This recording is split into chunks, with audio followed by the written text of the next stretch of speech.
سوختنی بھی نہیں ہے، نہ یہ بکنے کے قابل ہے کہ اسے منڈی میں بیچو، نہ یہ جلانے کے قابل ہے کہ اسے زندہ درگور کر دو۔ بیٹی تو صرف قابل رحم ہے، قابل رحم۔ سرکار دو عالم صلی اللہ علیہ وسلم نے فرمایا جس شخص کو اللہ نے 2 بیٹیاں دی ہوں وہ چاہے تو بیٹیوں کے ذریعے جنت جا سکتا ہے۔ پوچھا صحابہ نے حضور کیسے؟ فرمایا سب سے پہلے اپنی بیٹیوں کا نام اچھا رکھے۔ حضور نے اپنی بیٹیوں کے نام کتنے اچھے رکھے؟ پہلی بیٹی کا نام، حضور کی بیٹی کا نام یا رب، سن لیا آپ نے حضرت جی؟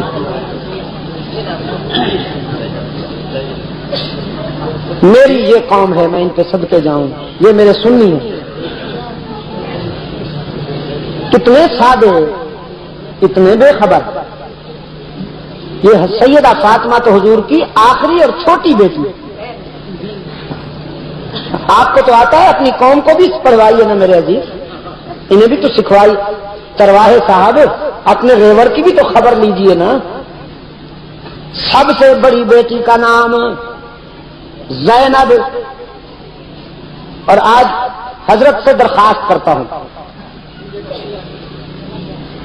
مانیں گے تو آگے بیان کروں گا، نہ مانیں گے تو بیان نہیں کروں گا، یہیں ٹھہر جاؤں گا۔ مانیں گے نا؟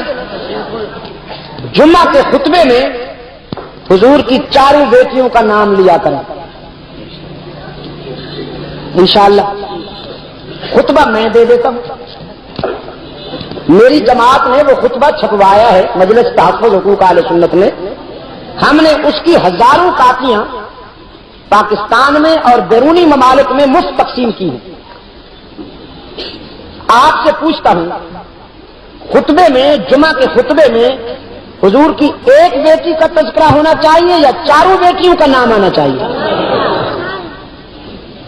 بیٹی ہونے کے ناطے سے ہر بیٹی پیاری ہوتی ہے نا، تو رحمت عالم صلی اللہ علیہ وسلم کو 4 بیٹیاں عزیز تھی نا۔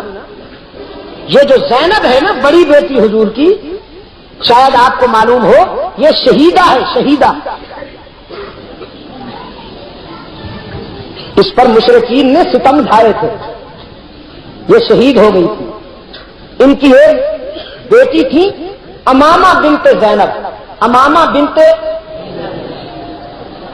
ابو العاص اموی بنت زینب، حضور کی نواسی۔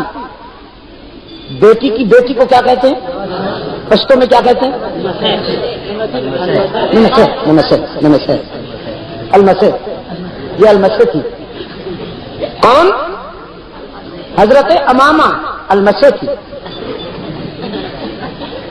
حضور صلی اللہ علیہ وسلم اپنی المسے امامہ کو کبھی کندھے پہ بٹھا لیتے تھے، کبھی باہوں میں لے لیتے تھے، کبھی اس کا ماتھا چومتے تھے، کبھی اس کی زلفیں چومتے تھے۔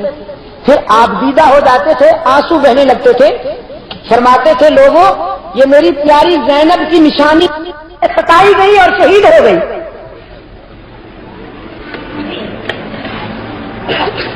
میں یہ کیونکہ میری باتیں ریکارڈ ہو رہی ہیں، پتہ نہیں یہ کہاں کہاں تک پہنچیں گی، میں وہ خطبہ پڑھ دیتا ہوں جمعے کا، تاکہ جن علماء کرام تک یہ میری آواز پہنچے وہ یہ خطبہ پڑھا کریں۔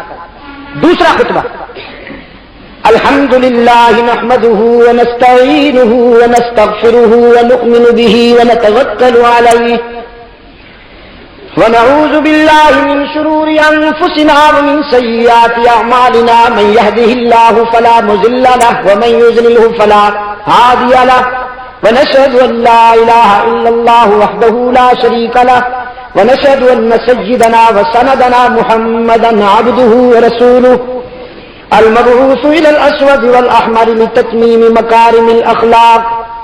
اللهم صل على محمد وعلى آل محمد بعدد من صلى وصام وصلی کذالک علی جمیع الانبیاء والمرسلین وعلی الملائکۃ المقربین وعلی عباد اللہ الصالحین خصوصا علی سید المتقین والابرار صاحب النبی فی الغار والمزار افضل الصحابۃ بالتحقیق خلیفۃ النبی بلا فصل امامنا ابی بکر الصدیق رضی اللہ تعالی عنہ وعلى الناطق بالصواب والعادل بالكتاب امامنا بالحق امیر المؤمنین عمر بن الخطاب رضی اللہ تعالی عنہ وعلى كامل الحياء والإيمان الشهيد المظلوم حين قراءة القرآن امامنا بالحق امیر المؤمنین عثمان بن عفان رضی اللہ تعالی عنہ وعلى صاحب السيف والقضاء ناشر العلم والهدى امامنا بالحق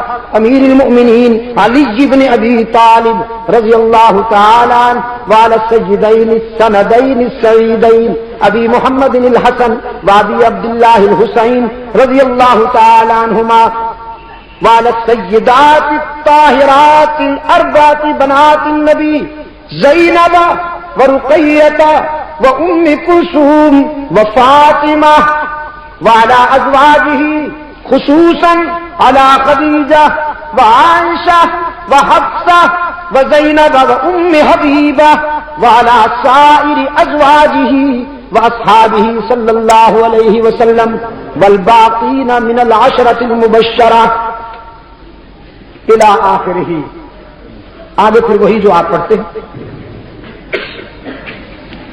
تو حضور نے اپنی بیٹیوں کے کتنے پیارے نام رکھے. پہلی بیٹی کا نام سیدہ زینب، دوسری بیٹی کا نام سیدہ ام کلثوم رقیہ جزاک اللہ، تیسری بیٹی کا نام سیدہ ام کلثوم، چوتھی بیٹی کا نام سیدہ فاطمہ زہرا رضی اللہ تعالی عنہن. سرکار دو عالم صلی اللہ علیہ وسلم نے فرمایا جس شخص کو اللہ نے دو بیٹیاں دی ہوں وہ بیٹیوں کے ذریعے جنت جا سکتا ہے. پہلا احسان یہ کرے کہ بیٹیوں کا نام اچھا رکھے، پھر انہیں تعلیم دلوائے، وہ تعلیم کہ جس تعلیم کے ذریعے وہ خود کو اور خدا کو پہچان سکیں. پھر ان کی اچھی تربیت کرے، ان کے اخلاق سنوارے. پھر جب وہ حد بلوغ میں قدم رکھے تو ان کے لیے اچھا جیون ساتھی ڈھونڈ کر انہیں اپنے اپنے گھروں میں آباد کر دے. رحمت عالم صلی اللہ علیہ وسلم نے فرمایا جس شخص نے اپنی دو بیٹیوں کے ساتھ یہ حسن سلوک کیا ہوگا اسے بتا دو وہ جنت میں میرے اتنا قریب ہوگا جتنی یہ دو انگلیاں ایک دوسرے کے قریب ہیں.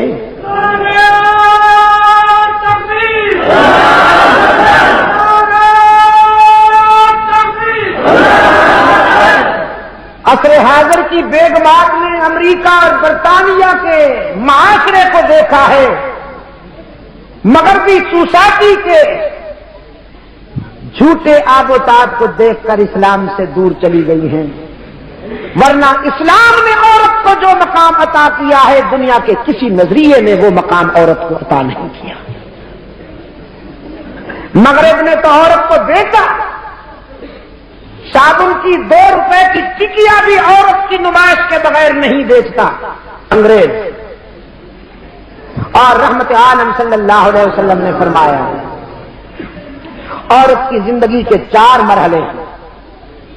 عورت بیٹی ہے، عورت بہن ہے، عورت بیوی ہے، عورت ماں ہے. عورت رقاصہ نہیں ہوتی، ڈانسر نہیں ہوتی، اور نہ وہ سنگر ہوتی ہے. جب ڈانسر اور سنگر بن جائے وہ عورت نہیں رہتی، پھر بدبو کا مجسمہ رہ جاتی ہے، غلاظت کی بوری رہ جاتی ہے. عورت کی زندگی کے 4 مرحلے: بیٹی، بہن، بیوی، ماں. رحمت عالم صلی اللہ علیہ وسلم نے فرمایا عورت جب بیٹی ہوتی ہے اس کے سر پہ عفت کی چادر ہوتی ہے. عورت جب بہن ہوتی ہے تو اس کے سر پہ عصمت کا دوپٹہ ہوتا ہے. عورت جب بیوی ہوتی ہے تو اس کے جذبات میں وفا کی عظمتیں ہوتی ہیں. عورت جب ماں بنتی ہے تو اس کے قدموں میں جنت ہوتی ہے. ماں کے قدموں میں جنت بتائی گئی. حالانکہ محنت باپ کرتا ہے, ملازمت بیچارہ کرتا ہے, تجارت کرتا ہے, محنت کرتا ہے, مزدوری کرتا ہے روٹی کمانے کے لیے. گھر کی ساری رونقیں اس کی محنت کی وجہ سے ہوتی ہیں, لیکن جنت ماں کے قدموں میں ہے. اس لیے کہ بچے کی پرورش میں جو قربانی وہ دے سکتی ہے باپ نہیں دے سکتا. باپ چاہے کتنی محبت کیوں نہ کرتا ہو, لیکن رات کے 2 بجے اگر بچہ رونا شروع ہو جائے تو اس کا غصہ قابو میں نہیں آتا. آتا ہے قابو میں؟ چپ کرواؤ اسے, چپ چھا بچے کو بیچارے کو کھاتا ہے. لکھا ہے کہ ایک بادشاہ کو اپنے بیٹے سے بڑی محبت تھی. ایک دن بیوی سے کہنے لگا آج میرا بیٹا میرے کمرے میں سوئے گا. وہ کیا کہتے ہیں, بیڈ روم میں. اس کو میرے بیڈ روم میں سلاؤ, آج ہم اپنے بیٹے کو اپنے پاس سلائیں گے. ماں کہنے لگی نبھ نہیں سکے گی, تمہاری نیند اور تمہارا آرام خراب ہوگا. بادشاہ کہنے لگا تمہارے ساتھ ہر رات سوتا ہے, تم گزارا کر لیتی ہو, میں ایک رات بھی گزارا نہیں کروں گا, آخر میں باپ ہوں. تمہیں اتنا پیارا لگتا ہے, مجھے اچھا نہیں لگتا, تم سلا دو. اس نے کہا اچھی بات. بیٹے کو سلا دیا. سوتے وقت بچے کو اس نے دودھ کا گلاس دیا اور خود پانی پیا. بادشاہ نے. بچہ کہنے لگا کہ ہم بھی پانی پئیں گے. بادشاہ نے کہا نہیں بیٹا تم دودھ پیو. کہنے لگا نہیں, دودھ میں پانی ملا کر دو, ہم پھر پئیں گے. بادشاہ نے کہا نہیں بیٹا طبیعت خراب ہو جائے گی. اس نے جلدی سے تھوڑا سا پانی ملا دیا. جب پانی ملا دیا دودھ میں تو دیکھتے دیکھتے کہنے لگا واپس نکالو, ہم پانی والا دودھ نہیں پیتے, پانی واپس نکالو. بادشاہ